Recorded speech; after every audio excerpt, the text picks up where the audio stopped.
अर्थी को कंधा देने वाले के साथ क्या होता है?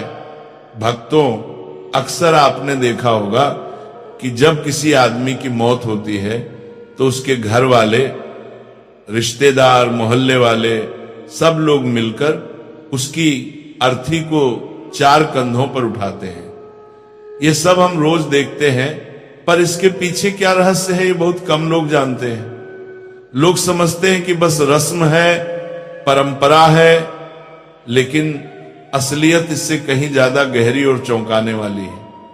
आज जो बात आप पढ़ने जा रहे हैं वो शायद आपने पहले कभी नहीं सुनी होगी। ये बात सुनकर आपके रोंगटे खड़े हो जाएंगे और आप सोचने पर मजबूर हो जाओगे कि क्या सच में ऐसा भी होता है। द्वारका नगरी की रात बिल्कुल शांत थी। समुद्र की लहरें धीरे धीरे किनारे से टकरा रही थी। ऊपर चांद की सफेद रोशनी पानी पर ऐसे चमक रही थी जैसे हजारों चांदी के दीपक एक साथ तैर रहे हो। उसी पवित्र माहौल में भगवान श्री कृष्ण कमल की तरह शांत, गंभीर और तेजस्वी बैठे थे। तभी आकाश में अचानक एक हल्की सी ध्वनि गूंजी, जैसे कोई विशाल पंख हवा को चीर रहे हों। कुछ ही क्षण में गरुड़देव उतर कर आए और प्रभु के चरणों में सिर झुकाकर प्रणाम किया। कुछ देर तक दोनों के बीच अद्भुत मौन छाया रहा। फिर गरुड़ धीरे धीरे बोले, प्रभु, मेरे मन में एक सवाल कई समय से घूम रहा है। यह सवाल मृत्यु, आत्मा और अंतिम यात्रा से जुड़ा हुआ है। आज कृपा करके इस रहस्य को खोल दीजिए। भगवान श्री कृष्ण के चेहरे पर मुस्कान उभर आई। उनकी आंखों में अपार करुणा, दया और ज्ञान की गहराई चमक रही थी। वे बोले, गरुड़, तुम्हारे सवाल हमेशा संसार के कल्याण के लिए होते हैं। पूछो, क्या जानना चाहते हो? गरुड़ ने झुककर विनम्रता से कहा, प्रभु, मैंने कई बार देखा है कि जब किसी मनुष्य की अर्थी उठती है, जब लोग 4 कंधों पर शव को उठाकर श्मशान ले जाते हैं, उस समय आत्मा जैसे उन लोगों को देखती है। कभी कभी ऐसा लगता है कि आत्मा हर कंधा देने वाले को किसी अदृश्य तरीके से परख रही हो। मुझे समझ नहीं आता कि ऐसा क्यों होता है। क्या यह सिर्फ परंपरा है या इसके पीछे कोई बड़ा दिव्य रहस्य छिपा है? भगवान श्री कृष्ण ने हल्का सा दीर्घ श्वास लिया, मानो पूरा ब्रह्मांड उनकी सांसों के साथ चल रहा हो। फिर वे बोले, गरुड़, मृत्यु कोई साधारण बात नहीं है। ये वह दरवाजा है जहां से इंसान एक जीवन पूरा करके अगले सफर में प्रवेश करता है। जब अर्थी उठती है तो सिर्फ एक शरीर नहीं उठाया जाता, उस इंसान का पूरा जीवन उठाया जाता है। उसके अच्छे कर्म, बुरे कर्म, उसके अधूरे सपने, दुख दर्द, खुशियां, सब कुछ। फिर उन्होंने कहा, जब शरीर को घर से बाहर ले जाया जाता है तब आत्मा तुरंत नहीं जाती। वह कुछ समय तक वहीं रहती है, अपने पुराने शरीर को देखती है, अपने परिवार को देखती है और सबसे महत्वपूर्ण, वह उन लोगों को देखती है जो उसे कंधा देते हैं। आत्मा समझती है कि कौन सच्चे मन से आया, कौन फर्ज निभाकर आया और कौन सिर्फ दिखावा करने आया। इसलिए आत्मा कंधा देने वालों को देखती भी है और परखती भी है। गरुड़ थोड़े आश्चर्य में बोले, तो क्या प्रभु, अर्थी को कंधा देना सिर्फ एक रस्म नहीं है? भगवान कृष्ण हल्के से मुस्कुराए और आगे बोलने ही वाले थे। भगवान श्री कृष्ण धीरे धीरे मुस्कुराए, फिर गरिमा भरी आवाज में बोले, नहीं गरुड़, कंधा देना सिर्फ लकड़ी और शरीर का बोझ उठाना नहीं है। ये एक तरह का ऊर्जा का आदान प्रदान है। ये एक अदृश्य रिश्ता है, मृत आत्मा और जीवित मनुष्यों के बीच, जो शब्दों से नहीं बल्कि भावनाओं से जुड़ता है। कृष्ण आगे बोले, जब कोई मनुष्य सच्चे दिल से, पवित्र मन से किसी की अर्थी को कंधा देता है, तब वो अपने मन का प्रकाश, अपनी करुणा, अपना सम्मान, अपनी श्रद्धा सीधे आत्मा तक पहुंचाता है। ये प्रकाश ही आगे उस आत्मा के लिए रास्ता बन जाता है। जिस तरह अंधेरी रात में दीपक राह दिखाता है, उसी तरह कंधा देने वाले लोगों का सच्चा भाव आत्मा को आगे की दिशा दिखाता है। गरुड़ आश्चर्य से बोले, प्रभु, क्या सच में इतना प्रभाव होता है? कृष्ण मुस्कुराए गरुड़ पुराण में लिखा है कि जिसने निस्वार्थ भाव से किसी को कंधा दिया उसने 100 यज्ञों के बराबर पुण्य कमा लिया, क्योंकि ये काम सिर्फ शरीर से नहीं दिल से होता है। ये किसी को विदाई नहीं बल्कि उसके अगले जन्म की ओर एक उजाला देने जैसा है। कुछ देर तक वातावरण शांत रहा, गरुड़ गहरी सोच में डूब गए। फिर उन्होंने धीरे से पूछा, प्रभु आपने कहा कि आत्मा कंधा देने वालों को देखती है, पर आत्मा वहीं क्यों रहती है? शरीर छूटने के बाद वह तुरंत आगे क्यों नहीं जाती? कृष्ण की आंखें करुणा से भर उठी। वे बोले, गरुड़, आत्मा अचानक हुए परिवर्तन को तुरंत नहीं समझ पाती। पूरा जीवन जिस शरीर में बिताया उसे छोड़ते ही वो भ्रम में चली जाती है।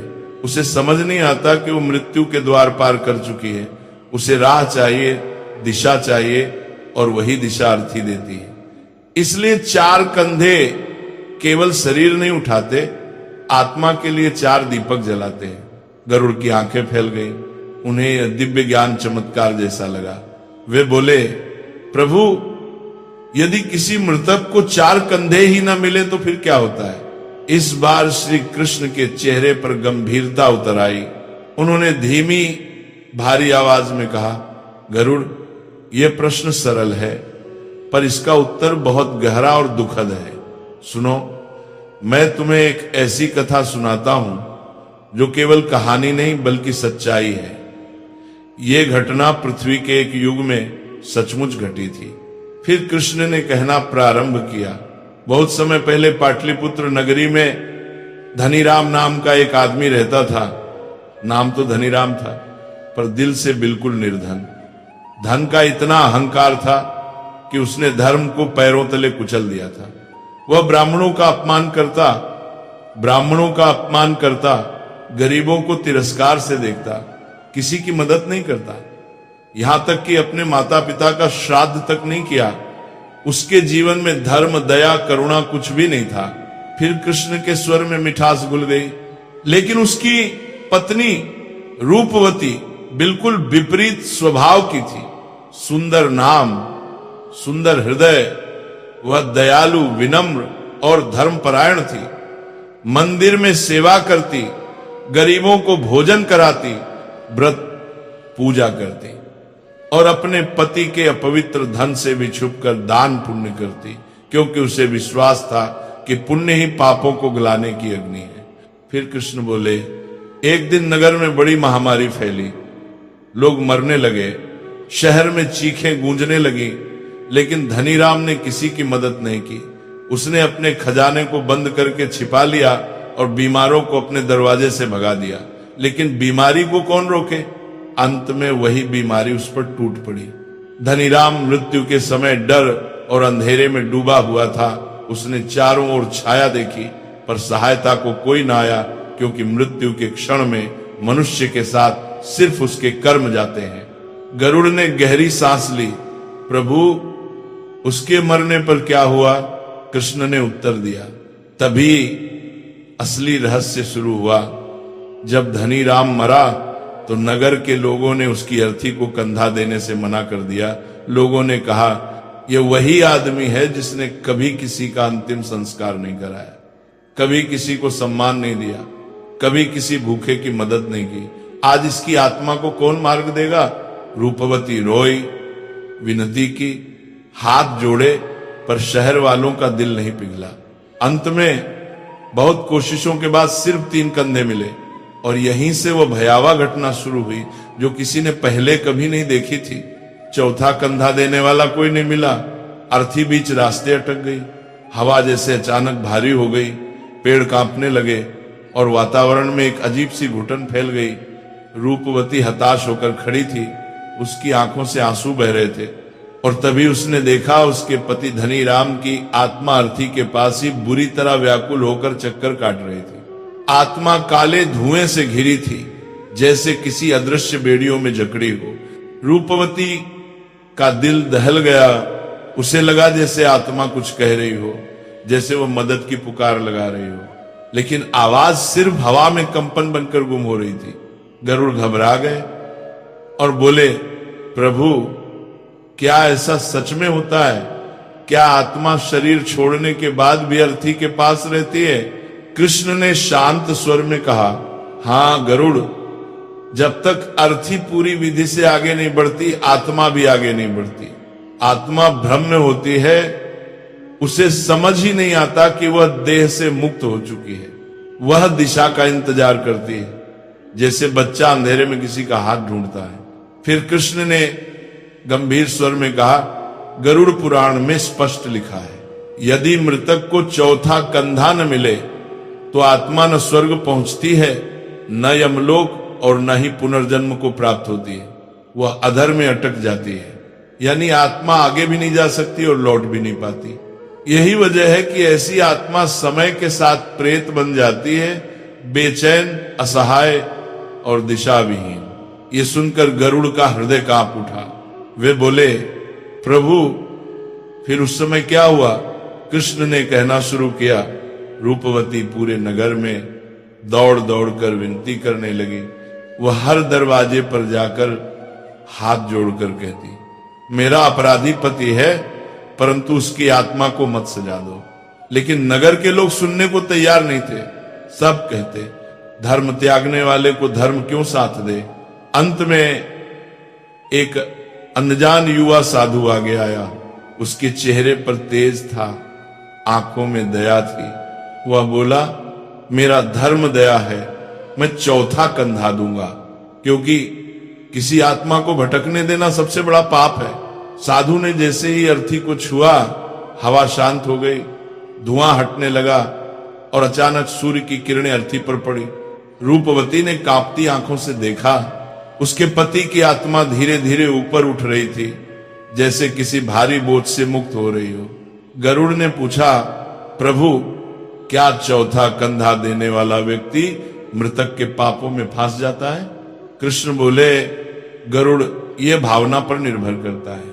जो व्यक्ति लोभ, डर, दिखावे, लोगों की नजर या स्वार्थ से कंधा देता है, वह मृतक के अधूरे कर्मों और पापों में बांध जाता है।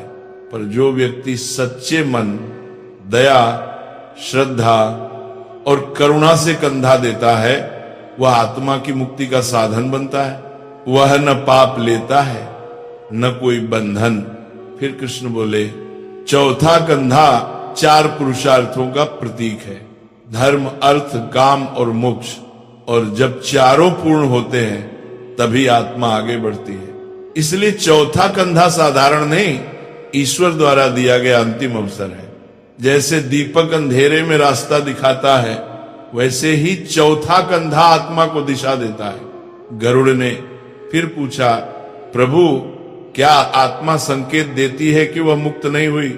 कृष्ण ने कहा, हाँ गरुड़, जब आत्मा बंधन में होती है तब संकेत मिलते हैं। अचानक तेज बारिश, अग्नि का बार बार बुझ जाना, अर्थी का गिर जाना, कंधा देने वाला बेहोश हो जाना, दाह संस्कार में बाधाएं आना, ये सब संकेत है कि आत्मा अभी मुक्त नहीं हुई। गरुड़ के मन में श्रद्धा और विस्मय एक साथ उमड़ पड़ा। वे बोले, प्रभु कंधा देना तो वास्तव में महान तपस्या हुई। कृष्ण मुस्कुराए, गरुड़, कंधा देना सिर्फ देह उठाना नहीं है, ये आत्मा को उसके कर्मों के जाल से निकालने में मदद करना है। ये उस अंतिम यात्रा में ईश्वर का कार्य पूरा करना है।